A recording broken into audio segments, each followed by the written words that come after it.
प्रिय विद्यार्थियों, आज इस WhatsApp group online class YouTube video के संदर्भ में हम बात करेंगे।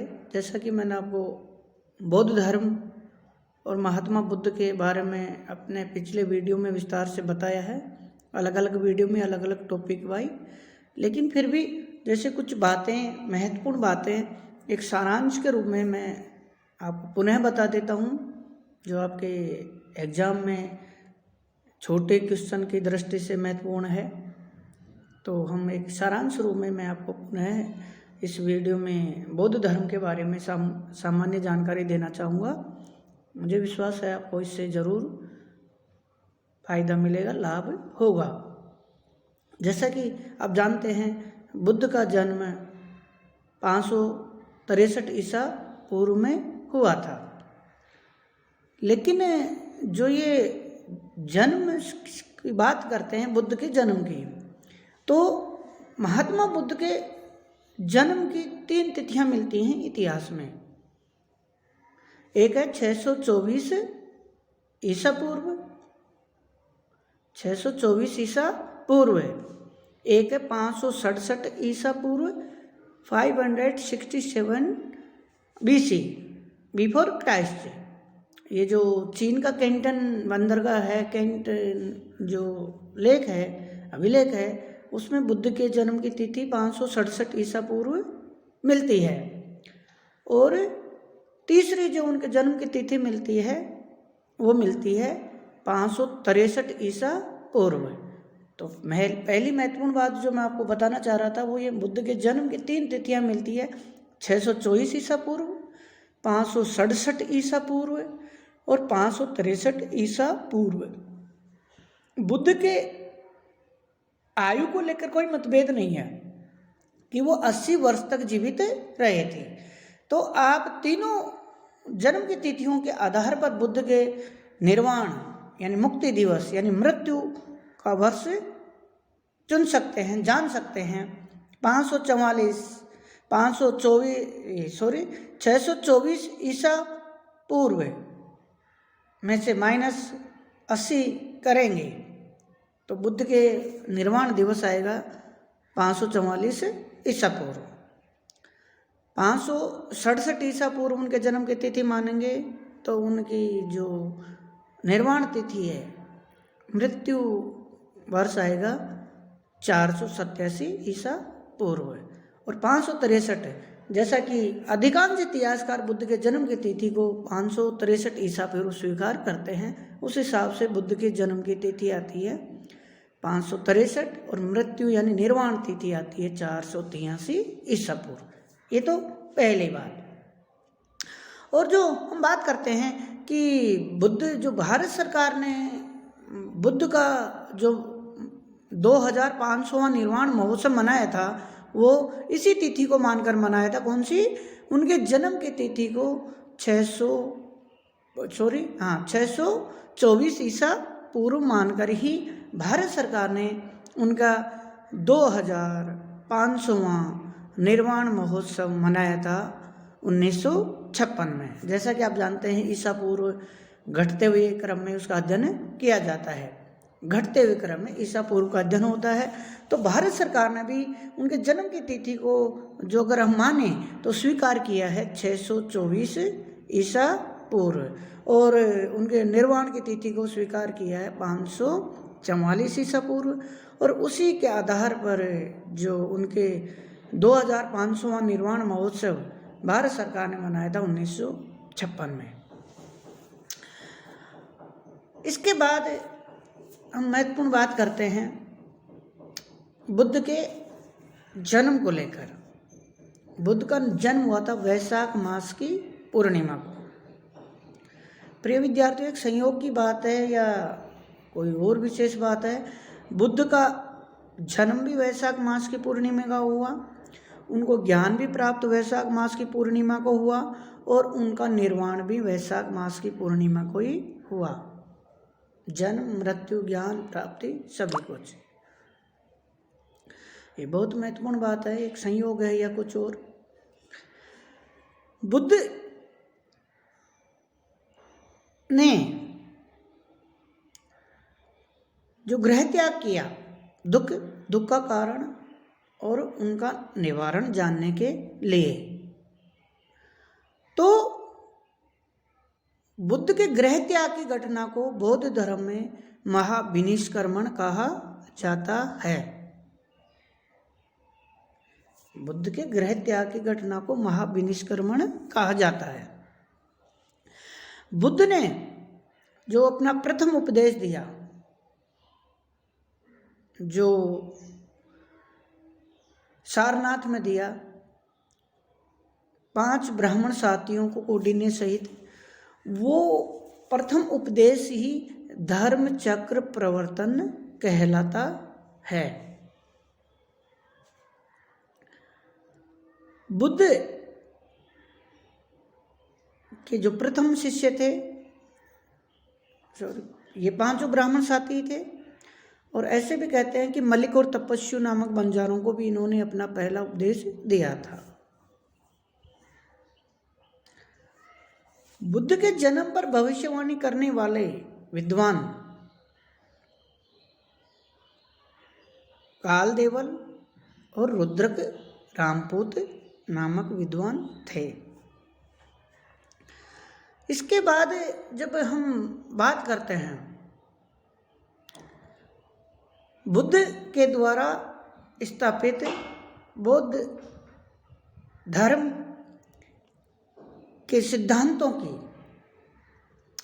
तो बौद्ध धर्म के त्रिरत्न हैं, आपके एग्जाम की दृष्टि से महत्वपूर्ण है। बौद्ध धर्म के त्रिरत्न किसे कहते हैं? तो बौद्ध धर्म के त्रिरत्न हैं बुद्ध, धम्म और संघ, यानी स्वयं महात्मा बुद्ध। धम्म यानी उनकी शिक्षाएं, उनके सिद्धांत, उनके उपदेश, और संघ यानी जो उनके द्वारा स्थापित संघ है। तो बुद्ध, धम्म और संघ ही बौद्ध धर्म के त्रिरत्न माने जाते हैं।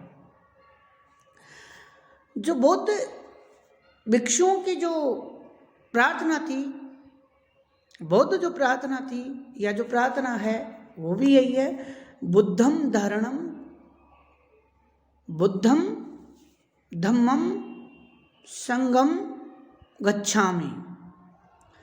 बुद्धम धम्मम संगम गच्छामि, अर्थात बुद्ध की शरण में आओ, धम्म की शरण में आओ और संघ की शरण में आओ। तो बुद्धम शरणम गच्छामि, धम्मम शरणम गच्छामि और संगम शरणम गच्छामि। इसके बाद हम बात करते हैं जो बौद्ध धर्म के त्रिपिटक ग्रंथ है। त्रिपिटक, तो आपसे एग्जाम में पूछा जा सकता है त्रिपिटक किसे कहते हैं? तो 3 ग्रंथ हैं, सुत्त पिटक, विनय पिटक और अभिधम्म पिटक। इन्हें ही बौद्ध धर्म के त्रिरत्न कहा जाता है। सुत्त पिटक में बौद्ध धर्म के यानी महात्मा बुद्ध के सिद्धांत और शिक्षाएं हैं जो उन्होंने उपदेश दिए हैं। विनय पिटक में है विनय यानी व्यवहार, आचरण करने का तरीका या सिस्टम या व्यवस्था। विनय पिटक में बौद्ध संघों में भिक्षु और भिक्षुणियों द्वारा संघ में रहने के नियम, उपनियम, कायदे, आचरण या आचार विचार के एक शास्त्र और उसके कायदे, नियम आदि उल्लेखित हैं विनय पिटक में। जो तीसरा पिटक है वह अभिधम्म पिटक है, जिसमें बौद्ध धर्म का जो दार्शनिक बातें हैं यानी दर्शन उसमें उल्लेखित मिलता है। तो ये सुत्त पिटक, विनय पिटक और अभिधम्म पिटक बौद्ध धर्म के त्रिपिटक हैं, और इन्हें पिटक इसलिए कहते हैं ये ज्ञान के पिटारी हैं। इसके अलावा जो मैंने ज़्यादातर जो बातें थी मैंने आपको अलग अलग संदर्भ में अलग अलग टॉपिक वाइज मैंने आपको बता दिया। फिर भी मैं जैसे बात करने हैं कुछ और सिद्धांतों की। जैसे प्रतीत्य समुत्पाद बौद्ध धर्म का महत्वपूर्ण सिद्धांत है, जो कार्य कारण का सिद्धांत है, जो प्रत्येक वस्तु अथवा कार्य की घटना के लिए किसी न किसी कारण की उत्पत्ति के बिना कोई कारण कार्य संभव नहीं होता, घटना के लिए कोई न कोई कारण जिम्मेदार होता है, उसे ही प्रतीत्य समुत्पाद यानी कार्य कारण का सिद्धांत कहते हैं। मध्यम मार्ग का भी एक महत्वपूर्ण सिद्धांत है, बौद्ध धर्म का अत्यंत महत्वपूर्ण सिद्धांत है कि मनुष्य को संसार की दो अतिवादी विचारधाराओं, उच्छेदवादी और शाश्वतवाद, यानी सांसारिकता के संदर्भ में हम बात करते हैं तो अत्यधिक सांसारिक सुखों में लिप्त होना, भोग विलास में लिप्त होना, ये भी अतिवादी सिद्धांत है, विचारधारा है। और अत्यधिक शारीरिक कष्ट, काया कलेश, तपस्या, उपवास, व्रत आदि को अपनाना या मानना भी अतिवाद है।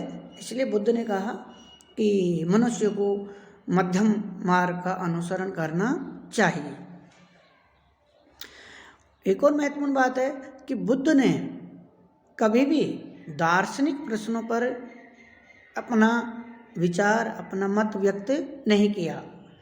उन जो प्रश्न थे, सृष्टि की उत्पत्ति, प्रलय, ईश्वर, आत्मा, परमात्मा, इस लौकिक व्यवस्था या पारलौकिक जगत का उत्थान, नियम व्यवस्था कैसे होती है, सारी जो दार्शनिक बातें हैं उनके बारे में बुद्ध ने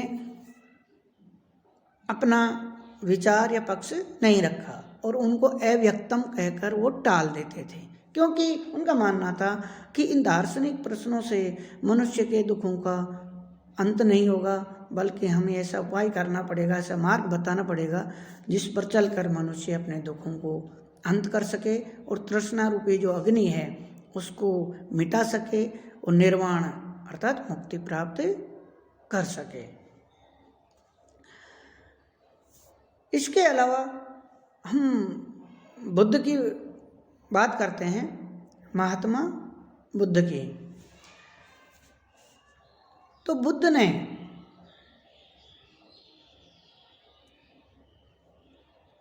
एक सरल और व्यावहारिक धर्म लोगों के सामने रखा, जिसमें कतई जटिलताएं या दार्शनिकता नहीं थी। इसके अलावा और जो महत्वपूर्ण सिद्धांत हैं, जो एग्जाम की दृष्टि से मैंने आपको जातक साहित्य के संदर्भ में वैसे पहले बता रखा है कि महात्मा बुद्ध के पूर्व जन्म की 549 कहानियों का संग्रह ही जातक साहित्य या जातक कथा कहलाती है। वैशाली की जो नगर वधु थी, प्रसिद्ध नगर वधु आम्रपाली, उन्होंने अपनी आम्रवाटिका बुद्ध और बौद्ध धर्म को समर्पित कर दी थी। बुद्ध ने अपने प्रिय शिष्य आनंद के आग्रह पर ही पहली बार बौद्ध संघों में स्त्रियों को प्रवेश दिया था। बुद्ध के आग्रह करने के पश्चात ही बुद्ध ने बौद्ध संघों में स्त्रियों को प्रवेश दिया और प्रजापति गौतमी पहली महिला थी जिसने बौद्ध संघ में प्रवेश लिया था।